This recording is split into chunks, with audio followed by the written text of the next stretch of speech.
Hey there, it's Mo. We talked about how timeline nodes work and all of their properties in the last video, which you can access from up here or maybe here. Today we will see which variable types a timeline node can output and use each one to do a different kind of animation. So let's get right in.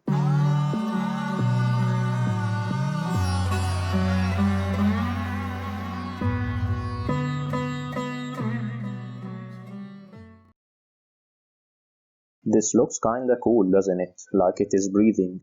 Let's begin with making one together. We will start fresh. This is an empty blueprint. It only has a point light. I made the light color yellow and unchecked use inverse fall-off. We covered all of these options in the previous video, but we didn't create tracks. There are 4 types of them. Let's begin with a color track. I will call it color.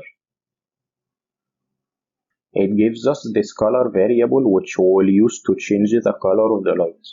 So set color, set light color. It takes a color variable. We can actually choose a color from here, but that would make it snap to it, and we want it to be changing gradually over time.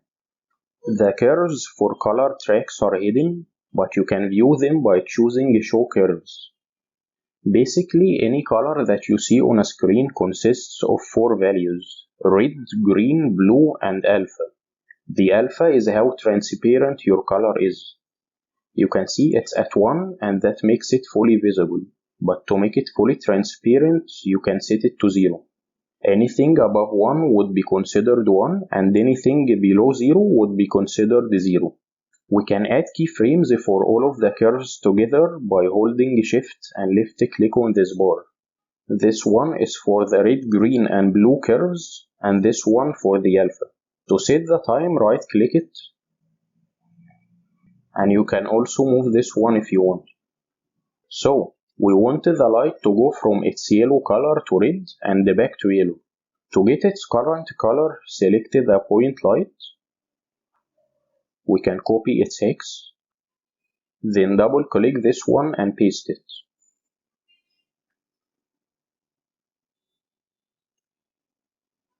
This one would be red. And don't forget to set the length of the timeline.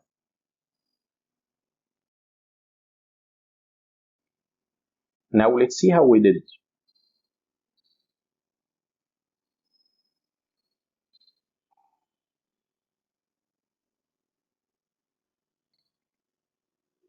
You can also adjust interpolation for these keyframes to smooth out the transition between colors. If you don't know what interpolation is, I highly advise watch the previous video. Link is in the description. Second track is float. I will call it float rotation because we're going to use it to rotate a cube. To add a keyframe, hold Shift and left click. I want it to go full circle, so I will make this 360. And because we are not using the last keyframe, it should go to 359 degrees, then back to 0. I will leave interpolation linear to make it rotate in a fixed speed.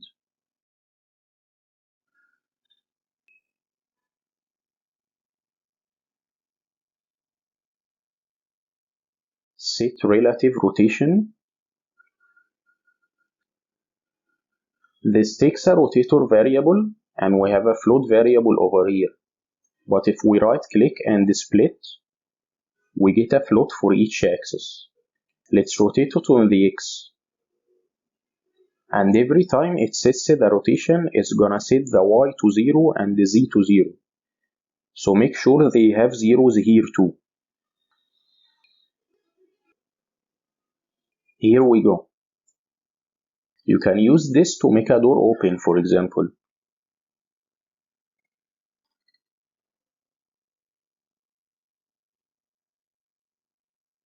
Rotate it on the Z-axis and control how much it rotates with your keyframes. We can also use a float for location. Let's make it go 300 in this direction and 300 this way. Float location.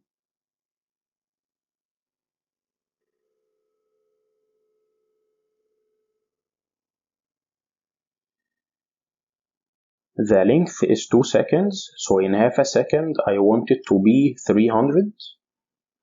And after 1.5 seconds, we want it to be minus 300. And back to 0. 300 in half a second, back to 0 after 1 second, minus 300 and 0.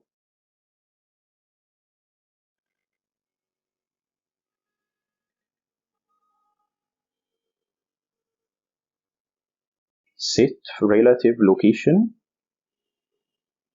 This is a vector variable, split. Now it is floats. It's gonna be moving on the y-axis.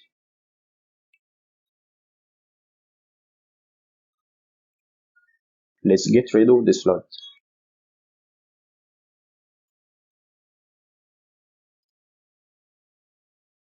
You can see it's lagging in the middle.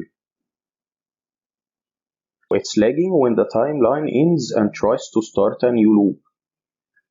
In the section that connects this part with this, we can adjust interpolation a little.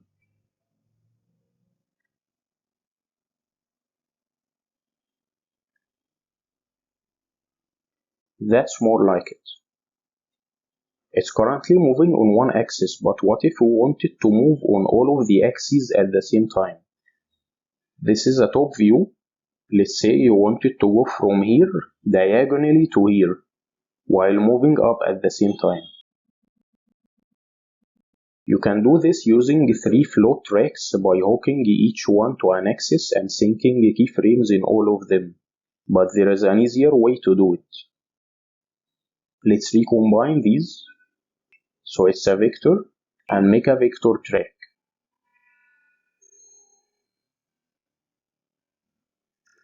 It has a curve for X, another for Y, and one for Z. When we add a keyframe, it actually adds 3 on top of each other, one in each curve, but only one of them is selected now. If we try to move it, it only moves one. Undo. To select all of them, click and drag like this. Now we can move all of them together. So, time 0, value 0, add another 3, click and drag to select all of them, then change it.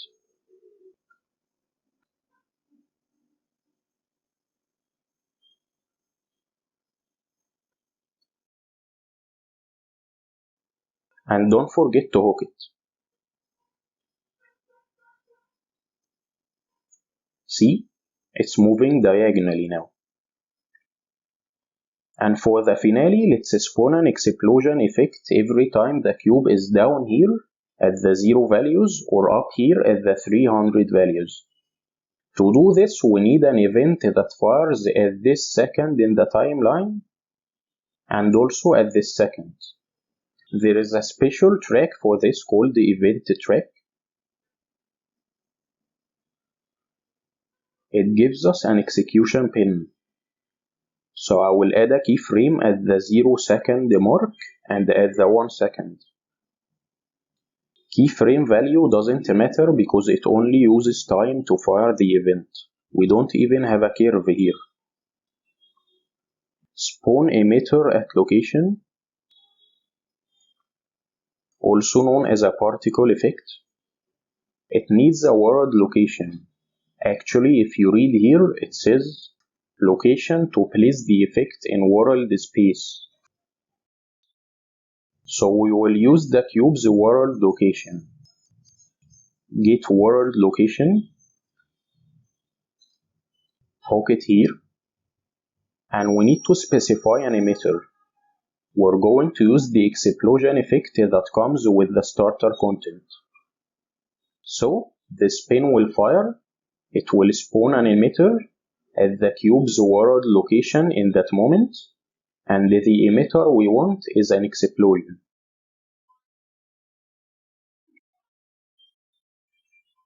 Nice! You can use this to do anything you want at any second of the timeline. So a quick recap, you can use a float track to change values in one axis either for rotation, to make a door open for example, or for location to move an elevator up or down, and a vector track to change values in more than one axis at the same time, or use a color track to change the color of anything that takes a color variable, like the light. And you can also use an event track to fire events at any second of the timeline. In addition to this, there are many other things you can do. Basically, any node that takes a float or a vector or a color variable can be affected. For example, if we get a light,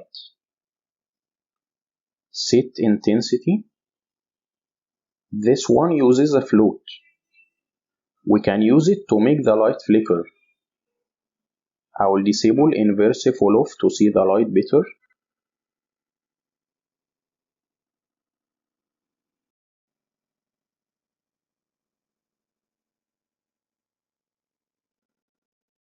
Intensity is how strong the light is. If you get it all the way back to 0, it turns it off.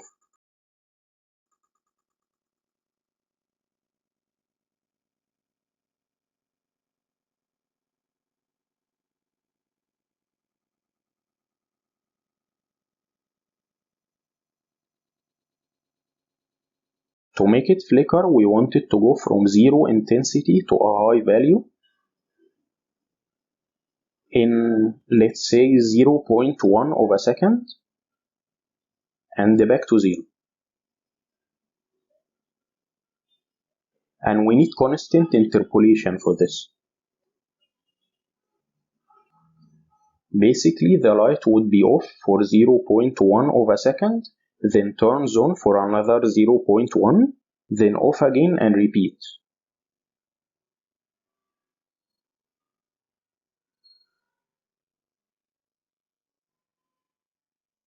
In a dark area, this looks similar to what you see in horror games. So now that you have the tools to get creative, go make something awesome. But before you go, don't forget to like and subscribe so you don't miss future videos. This was Mo, signing out.